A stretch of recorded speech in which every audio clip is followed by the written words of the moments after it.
Talofa lava, this is Pacific Waves from RNZ Pacific. I'm Susanna Suiswiki. Coming up, Bougainville postpones elections also. We don't know if people will be in the detention facility or if they'll be in the community. We don't know what the living arrangements are. Australia signs a major deportation deal with Nauru, and a land of over 800 languages and countless traditions. And yet, you have a shared commitment to speak with one voice. United Nations chief praises Papua New Guinea.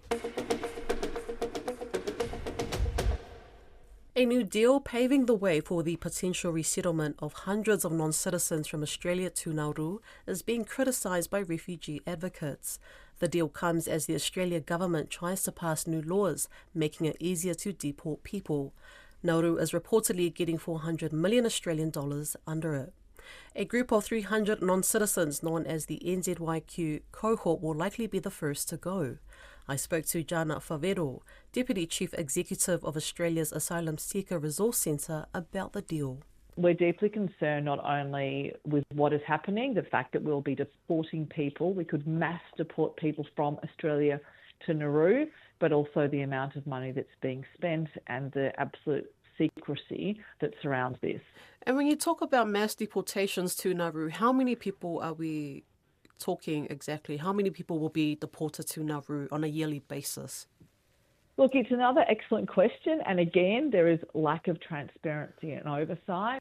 The Australian government is saying that it only refers to a small group of people. How they define small is, if every person transferred or deported, I should say, to Nauru is significant. But we know that the way the bill is currently drafted, and from figures from our own Department of Home Affairs, it could be as many as 80,000 people who are currently in the community that could be captured.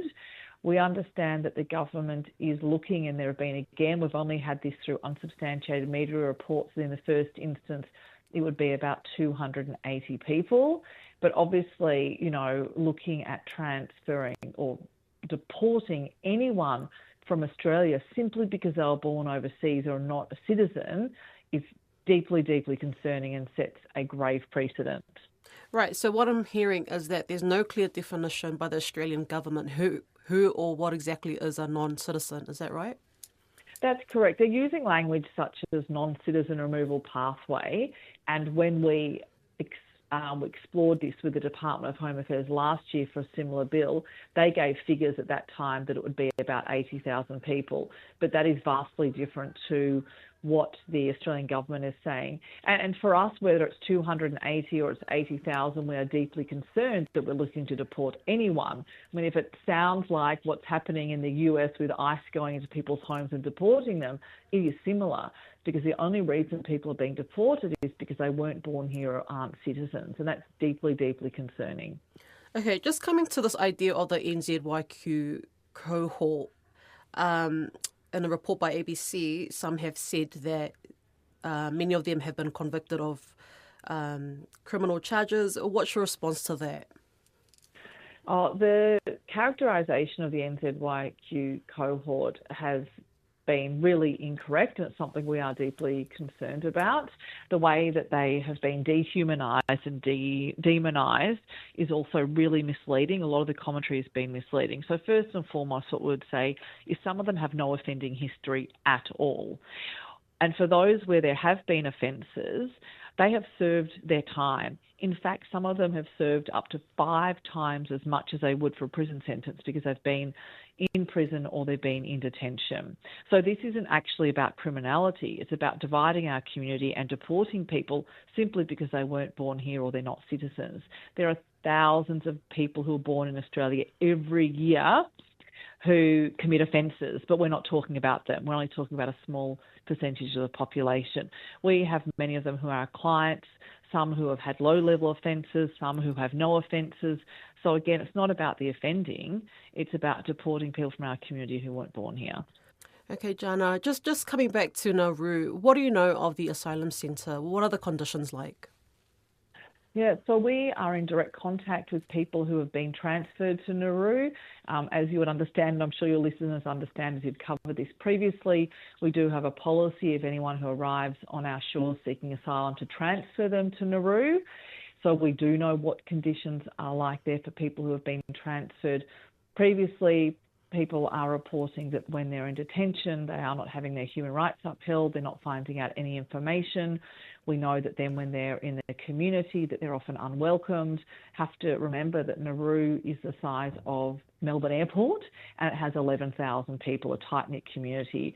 So when you're transferring or deporting any number of people there, of course, there would be dissatisfaction within that community because there's something Australia is imposing on Nauru. It's only happening because Nauru needs the money. You've got to remember Nauru has been colonised previously by Australia. So there's a dark and deep history there.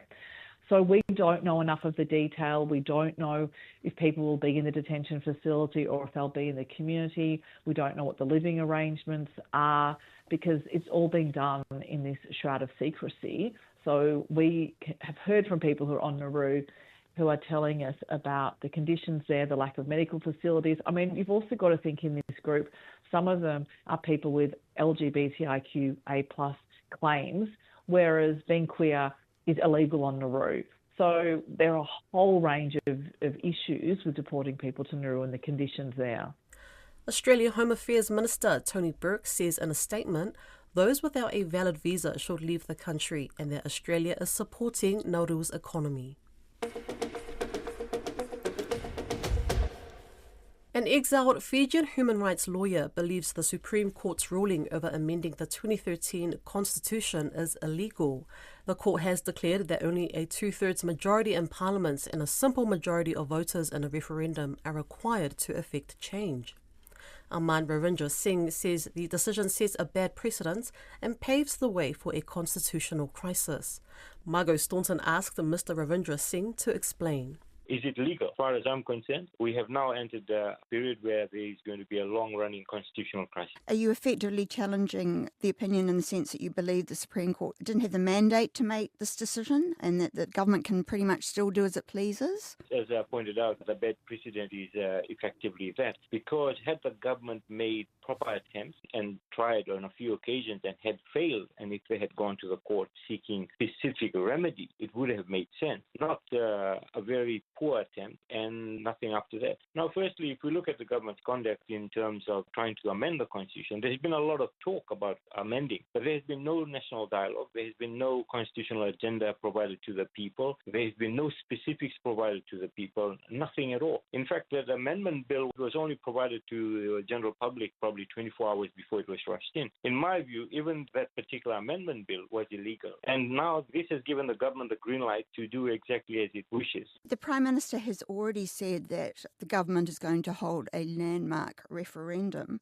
How relevant is that idea, even if Fijian people have no idea really what changes are in store? The government has not specified exactly what it wants to change so urgently and why. That is where the alarm bells go off, in my respectful view. The government has been given the green light by the Supreme Court, and even that is pretty much with unfettered power. The government can do as it pleases when it pleases. We do not have any checks and balances as to what those amendments will be. Now, just quickly going to the referendum. Now, constitutional amendments are meant to be difficult. It's not meant to be easy, so that political parties do not come and hijack the process and continue to change the Constitution as and when they please. You cannot have dozens of constitutional amendments because that effectively will water down the Constitution. And to say a simple majority would suffice is again very unfortunate because 75 majority could have been attained. All the government needed to do was introduce compulsory voting into the system. With national dialogue and consensus across the board, it would have happened.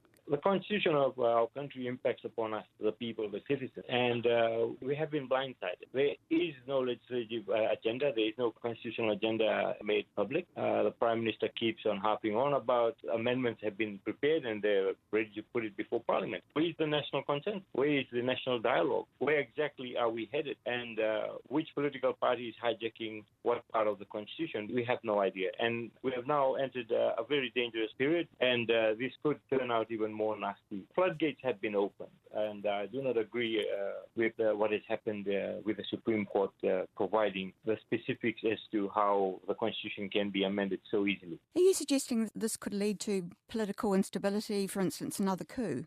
I would not like to frame it that way, but when I say a constitutional crisis, there are powers in Fiji, and everyone has their agenda, and there are certain segments within the power base in Fiji who have entrenched positions within the constitution, and the military is one of them. And if one looks closely at that, the constitution provides that the final arbiter for national security is the military in Fiji. While I'm not suggesting a coup, a constitutional crisis is not good for the constitutional order of Fiji. I think it's been suggested, hasn't it, that the military was given too much power in the current constitution? Yes, I agree, and my view is that the military should have no part at all in terms of providing any sort of security when it comes to the Fijian constitution. That particular portion should not even be there.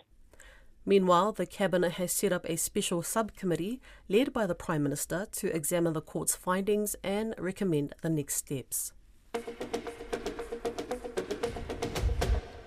The UN Secretary-General Antonio Guterres has praised Papua New Guinea's efforts in peace-building, climate action and gender equality. Mr Guterres, who's the first serving UN Secretary-General to visit the country, addressed the PNG Parliament on Wednesday. Koroi Hawkins reports.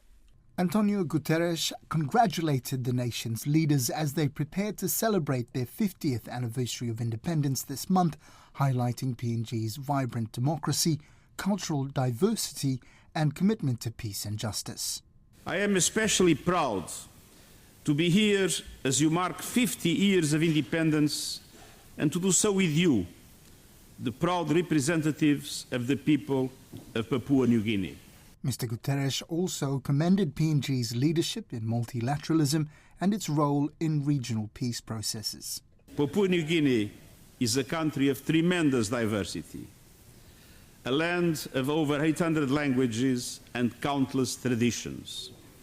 And yet, you have a shared commitment to speak with one voice, to having one talk for peace, for dignity, and for progress.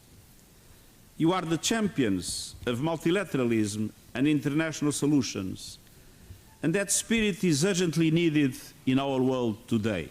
The UN Secretary-General also emphasized the need for global support in addressing climate change and reforms to global finance to better reflect the needs of developing countries.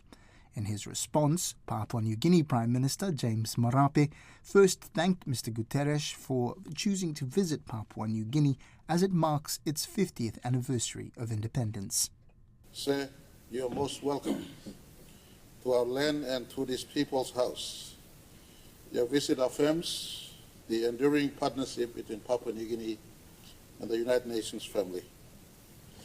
Your speech today embraces Papua New Guinea, and for this I say thank you. Mr Marape also reaffirmed his country's partnership with the United Nations in various sectors including education, healthcare and climate resilience. And in 2025, I'm first to admit that we have not yet fully met all our aspirations, especially for human development.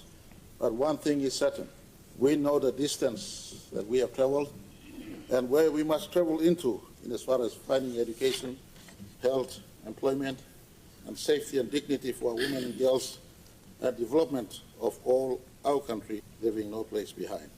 Antonio Guterres' remaining itinerary includes a visit to Wewak, where he is expected to pay his respects to the family of PNG's first Prime Minister, the late Sir Michael Somare, and a visit to Mount Hagen, where the UN is helping with peace-building work around ongoing tribal fighting across the Highlands region.